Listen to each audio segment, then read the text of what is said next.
আসসালামু আলাইকুম। আমি আপনাদের ভাই শিফাত। কেমন আছেন আপনারা সবাই? ঘুরতে ঘুরতে আজ চলে এসেছি পরিচিত একটি গ্রামে, যে গ্রামকে অনেকেই ভালোবেসে বলে ইটালির শহর। সত্যি বলতে জায়গাটা অনেক সুন্দর। চারপাশে সবুজে ঘেরা শান্ত পরিবেশ আর প্রকৃতির এক অন্যরকম মুগ্ধতা এখানে এসে অনুভব করা যায়। এখানে একটি সুন্দর প্রজেক্ট রয়েছে, যেটাকে আমরা সবাই মালদ্বীপ প্রজেক্ট নামে চিনি। অনেকে আবার শুধু মালদ্বীপ বলেই ডাকে। আজ হঠাৎ ভাবলাম আমার ছোট্ট ড্রোনটা উড়িয়ে উপর থেকে দেখি এই সুন্দর শহরটা আসলে কেমন লাগে।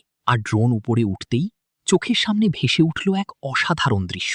সরু রাস্তা, রাস্তার দুই পাশে সারি সারি গাছ, দূরে সবুজে ঢাকা পুরো নলতা গ্রাম। মনে হচ্ছিল প্রকৃতি যেন নিজের হাতে খুব যত্ন করে জায়গাটা সাজিয়েছে। উপর থেকে দেখলে পুরো পরিবেশটা এত শান্ত আর মনোমুগ্ধকর লাগে, যেন ব্যস্ত জীবনের মাঝে একটু প্রশান্তির নিঃশ্বাস। খোলা আকাশের নিচে সবুজের এই সৌন্দর্য সত্যিই মনকে ছুঁয়ে যায়। এমন পরিবেশে কিছু সময় কাটালে মনে হয় জীবনের সব ক্লান্তি যেন একটু হলেও দূরে সরে যায়। আজকের ভিডিওতে আমি চেষ্টা করেছি এই সুন্দর পরিবেশ আর প্রকৃতির মুগ্ধতা আপনাদের সবার সাথে শেয়ার করতে। আশা করি ভিডিওটি আপনাদের ভালো লাগবে এবং আপনাদের মনেও একটু শান্তি এনে দেবে।